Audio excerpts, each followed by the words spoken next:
बहुत करूंगा। 25 तारीख को प्रदोष और 26 तारीख को शिवरात्रि। अब जरा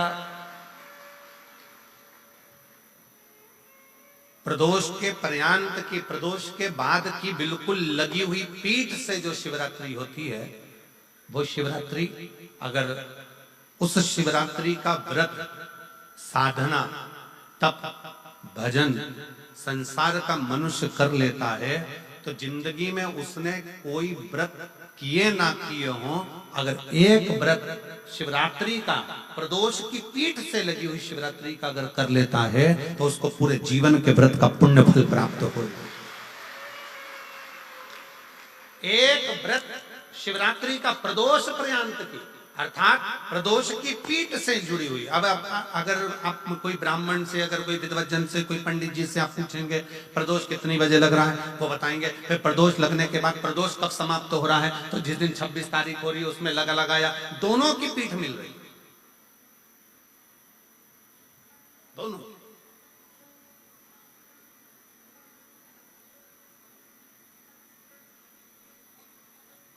करो व्रत। आपने कितनी भी एकादशी के व्रत करे हो, कितनी भी द्वादशी के व्रत करे हो, कितनी भी चतुर्थी व्रत करे हो, कितनी भी तीज व्रत करे हो, कितनी भी अष्टमी का व्रत करा हो, कितनी भी नवरात्रि के व्रत करा हो, कितनी भी तीज का व्रत करा हो, चाहे दुनिया के कितने भी व्रत आपने करे हो, अगर आपने एक महाशिवरात्रि का व्रत नहीं करा तो कोई व्रत का पुण्य फल आपके खाते के अंतर आ नहीं पाता। शिवरात्रि के व्रत की इतनी मूलता है। पर एक निवेदन है, अगर कोई बुजुर्ग है, कोई बीमार है, कोई बूढ़ा व्यक्ति है, बहुत बीमार है, तो उसको निवेदन है आप व्रत ये नहीं कि 24 घंटे का करो, आप व्रत 2 घंटे का कर लो, 1.5 घंटे का कर लो, 1 घंटे का कर लो, 15 मिनट का करो। पर निवेदन है कि जो बीमार व्यक्ति है वो आधे घंटे, 1 घंटा, 2 घंटा, 6 घंटा, 15 मिनट पर शंकर की शिवरात्रि का व्रत ये विचार कर करना। बहू बेटा नाते रिश्ते सबको कह देना। कोई बीमार व्यक्ति है ना, वो भी कह दे कि देख बेटा मेरा व्रत है, तो घर के लोग कहेंगे पापा आपकी तबीयत खराब, मम्मी आपकी तबीयत खराब, दादी आपकी तबीयत खराब, आप व्रत कैसे कर रही हो, बच्चे की व्रत, बच्चा कैसे व्रत कर रहा है, तो कह देना मेरा 2 घंटे का व्रत है, 2 घंटे मैं बाबा का नाम लेकर, जल चढ़ाकर, जल का आचमन कर कर मेरे बाबा की भक्ति कर लो 2 घंटे की, मेरा व्रत पूर्ण हो जाएगा। मैं व्रत कर रहा हूं, आधी में पुनी। तुलसी बाबा कहते हैं थोड़े में बहुत होता है। आपके व्रत अगर कोई बीमार है उसके लिए, अगर कोई कष्ट है शरीर में उसके लिए ऐसा व्रत है, बाकी के सभी के लिए तो वही व्रत शिवरात्रि का पूर्ण व्रत है जिसमें भगवान शंकर की विरल भक्ति को हम प्राप्त कर। उठाकर ले आइए और उस बेर को उठाकर रख लीजिए। मान लो किसी को उदर से जुड़ी हुई जब तकलीफ रहती है, पेट से जुड़ी हुई तकलीफ रहती है, पेट से जुड़ी हुई कोई भी प्रॉब्लम हो, अगर पेट से जुड़ा हुआ कोई भी रोग आपको लग गया और डॉक्टर की दवाई चल रही है, सारी औषधि चल रही है, जो शिवरात्रि पर आपने बेर चढ़ाया है वो बेर अगर आपके यहाँ रखा हुआ है, वो बेर उस रोग वाले व्यक्ति को खिला दीजिए। आधे घंटे के अंदर पेट का दर्द, पेट की तकलीफ, पेट का कैसा भी रोग होगा एकदम आराम लग जाएगा। उस बेर में इतना दम, इतना प्रबलता आ जाती है शंकर को जो शिवरात्रि के दिन बेर चढ़ाया जाता है।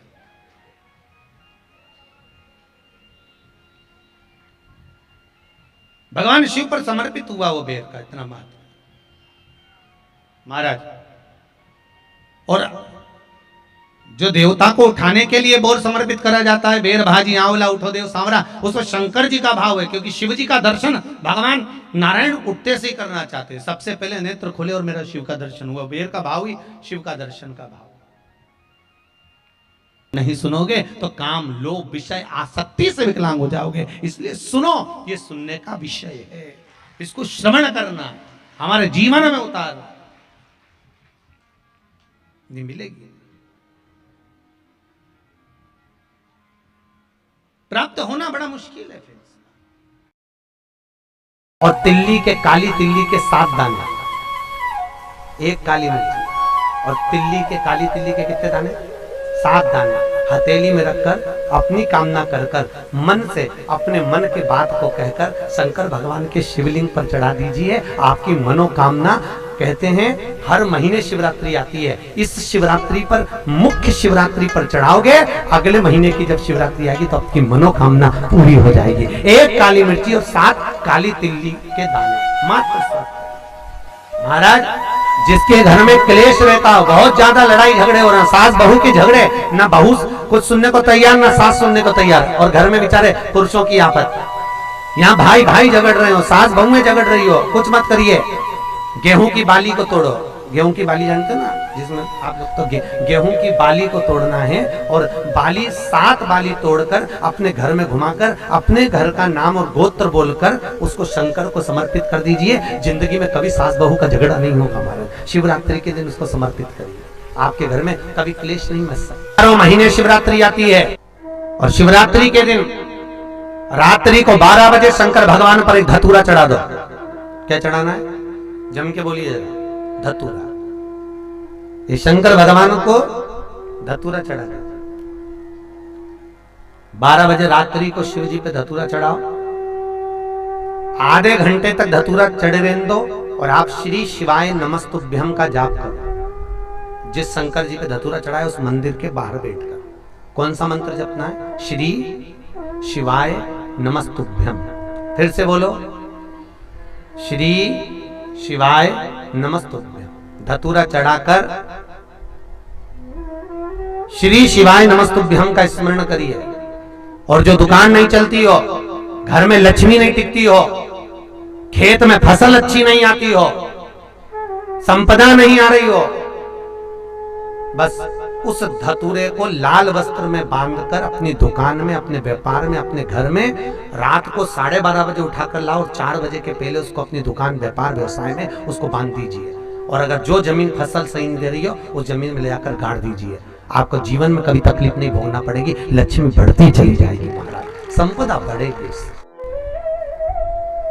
जो व्यक्ति ज्यादा बीमार रहता हो, बहुत बीमारी उसको घेरे रहती है, परेशान रह रहा हो, बीमारी बनी हुई है, तो बोर चढ़ाइए। बेर, क्या बोलते हैं यहाँ पर? बेर की बोर, वो खाने वाला बेर जो होता है, उस बेर को 7 बेर ले लो, और 7 बेर को लेकर अपने ऊपर से घुमाकर शिवरात्रि की दोपहर के 12 बजे शंकर भगवान के शिवलिंग पर ले जाकर उस बेर को चढ़ा।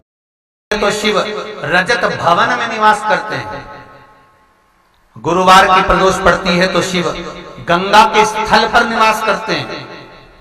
शुक्रवार की अगर प्रदोष पड़ती है तो शिव नीलकंठ पर विराजमान होते हैं। शनिवार की अगर प्रदोष पड़ती है तो शिव शमी के वृक्ष के नीचे रहते हैं। और रविवार की जब प्रदोष पड़ती है तो शिव बेलपत्र के पेड़ के नीचे निवास करते हैं। महाराज, ये एकादशी शंकर से कह रही है कि आपका स्थान ये नहीं कि आप कैलाश पर मिले, उस बार को, उस तिथि के दिन, उस अनुकूल।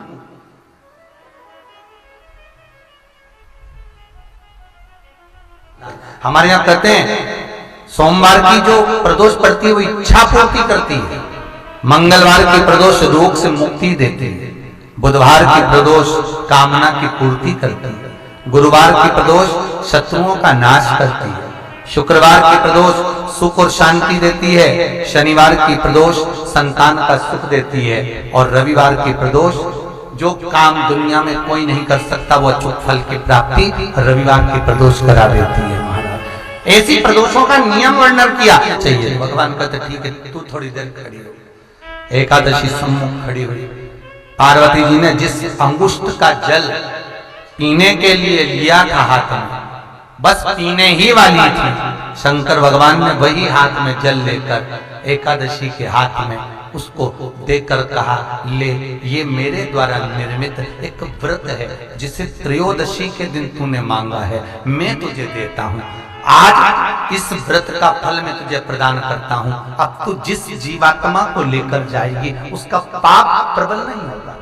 किसी स्त्री, पुरुष, बालक, बुजुर्ग जो भी होगा जिसने प्रदोष का व्रत करा होगा, वो जीवात्मा को तू किसी फल की कामना से नहीं, स्वतः ही लेकर चली जाए, उसमें कोई कामना नहीं है। बन सके जीवन में 11 प्रदोष या 26 प्रदोष करने के बाद आप उसका उद्यापन कर विराम भी दे सकते, पर जीवन में एक बार प्रदोष का व्रत मौका मिले, जिस कामना से जिस दिन का भाव आपके मन में आए कि मुझे रोग से मुक्ति पाना है तो ये प्रदोष मुझे करना है, मैं रोग मुक्ति के लिए हम जो भी आपके मन में आ रहा है, संतान प्राप्ति के लिए शनिचरी प्रदोष, आप उसका स्मरण करें। फिर लिखा शिव महापुराण में, बड़ा सुंदर लिखा विद्या जी ने, मान लो आप प्रदोष का व्रत नहीं कर सकते, आप अगर व्रत नहीं कर सकते तो प्रदोष के दिन, प्रदोष काल में शाम का समय सूर्यास्त का कुछ पल कुछ घड़ी के पहले से लेकर बाद तक का प्रदोष काल के अंतर्गत आप शंकर जी के मंदिर में जाकर 1 लोटा पानी 5 बेलपत्र भी अगर समर्पित करते हैं तो संपूर्ण प्रदोष का फल आपके भाग्य में प्रबल हो जाए। शिव महापुराण में इसका का होता है, कहते हैं जिसका व्यापार ना चले, व्यवसाय ना चल रहा हो, बहुत ज्यादा कष्ट में जीवन निकल रहा हो और बहुत ही ज्यादा तकलीफ हो रही हो, तो धतूरे को हल्दी में डुबोकर शंकर भगवान को शिवरात्रि के दिन रात को 12 बजे समर्पित करें। उस धतूरे को वापस उठा लाएं 5-10 मिनट के बाद, श्री शिवाय नमस्तुभ्यम बोलकर लाल कपड़े में उसको बांधकर व्यापार वाली जगह में कहीं पर भी उसको बांध दिया जाए, व्यापार पीछे नहीं हटता, व्यापार अग्रण्य भाव में बढ़ता चले जाता है। महाराज उस धतूरे को केवल परंतु शिवरात्रि के दिन रात को 12 बजे ही किया जाए, हल्दी में डुबोना पड़ता है।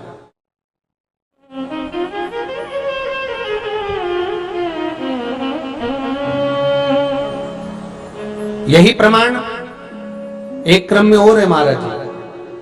लिंग पुराण कहती है, मान लो किसी व्यक्ति को कोई एक भारी बीमारी हो गई, बड़ा रोग हो गया और वो रोग डॉक्टर कह रहा है कि ये ठीक नहीं होना है, बहुत तकलीफ उसमें है और कष्ट ही कष्ट है, वो ठीक नहीं हो रहा, दवाइयां लग रही है, गोलियां खा रहे हैं, तो महाराज उसका भी वर्णन है। 7 धतूरे, कितने धतूरे लेना है? 7 धतूरे। कोई सी भी शिवरात्रि से मतलब महीने में एक बार शिवरात्रि आती है, प्रत्येक महीने आती है। किसी भी शिवरात्रि के दिन 7 धतूरे लेकर, एक धतूरे में मोली, लच्छा, नाड़ा लपेटकर चंद्रमौली भगवान का स्मरण कर उस मौली को लपेटकर 6 धतूरे में हल्दी लगाकर शंकर भगवान की जो जलाधारी है, जलाधारी में आपको पहले भी वर्णन किया है, शंकर भगवान का ये शिवलिंग है, ये जलाधारी है, ये भगवान का जल निकलने का स्रोत, चरणारविंद का भाव। शिवलिंग जहां रखा हुआ है ये पार्वती जी का हस्त कमल है, जो ये गोल भाग है ये पार्वती का हस्त कमल है, जहां शिवलिंग रखा है। जहां से जल नीचे गिरता है उसके सीधे भाग में श्री गणेश जी महाराज का स्थान है, उसके उल्टे भाग में श्री कार्तिकेय जी का स्थान है। जलाधारी के सामने एक मोटी सी लाइन होती है, कहीं सांप बना होता है, कहीं स्थान बना होता है। जो मोटी सी लाइन है ये शंकर भगवान की सबसे छोटी लड़की अशोक सुंदरी का स्थान है। जलाधारी के ऊपर जो 3 टेकी लगी है ये भृगु ऋषि का, भृंगी गण का स्थान है। इसके ऊपर जो कलश है, कलश में जो पानी भरा जाता है वो पानी जो बूंद बूंद नीचे गिरता है, ये शंकर भगवान की 5 लड़कियों का स्थान है। जया, विषहरा, सामरीबारी, धोतली और देव, ये 5 लड़कियों का स्थान है। शंकर भगवान का संपूर्ण परिवार शिवलिंग के सामने से, जहां से जल चालू होता है गिरने के लिए नीचे की ओर जब जल जाता है, उस स्थान पर भगवान शंकर के सारे गणों का स्थान है। फिर जब जल बहकर सामने की ओर जाता है, जितनी दूर तक जल जाता है उतनी दूर तक भगवान शंकर के उस जल भाग को ग्रहण करने के लिए 33 कोटि देवताओं का स्थान है। इसलिए उस जल को हम लांघते नहीं है, क्योंकि वहां 33 कोटि देवता विराजमान रहते हैं महाराज। तो जो बीमारी डॉक्टर ने बता दी और बहुत बड़ा रोग हो गया और शरीर में कष्ट है, ठीक नहीं हो रहा, चाहे लीवर से जुड़ा हो, चाहे किडनी से जुड़ा हो, चाहे कैंसर से जुड़ा हो, और मान लो शरीर में कहीं गांठ भी हो गई है और वो मिटी नहीं रही हो, तो महाराज निवेदन है 7 धतूरे, एक धतूरे पर मोली लपेटकर वो शंकर जी के शिवलिंग के ऊपर चढ़ाना। 6 धतूरे, उसमें से एक धतूरा भगवान श्री गणेश जी का स्थान, दूसरा धतूरा श्री कार्तिकेय जी का स्थान, तीसरा धतूरा अशोक सुंदरी का स्थान। महाराज शंकर भगवान की जगदम्बा जी के हस्त कमल के ऊपर एक धतूरा, अच्छा एक धतूरा जहां से जल नीचे की ओर बहकर जा रहा हो, पानी जिस जगह से नीचे गिर रहा हो बिल्कुल वहीं पर एक धतूरा चढ़ा देना। उस धतूरे को चढ़ाने के बाद वो धतूरा वापस लेकर आना है, अवधूतेश्वर महादेव का नाम लेकर या चंपेश्वर महादेव का नाम लेकर उस धतूरे को जो बीमार व्यक्ति है उसका स्पर्श कराकर बेलपत्री के पेड़ के नीचे पटकवा देना है। महाराज धीरे धीरे रोग में आराम मिलना प्रारंभ हो जाता है, औषधियां धीरे धीरे समाप्त हो जाती हैं और व्यक्ति स्वस्थ हो जाता है। ये केवल शिवरात्रि के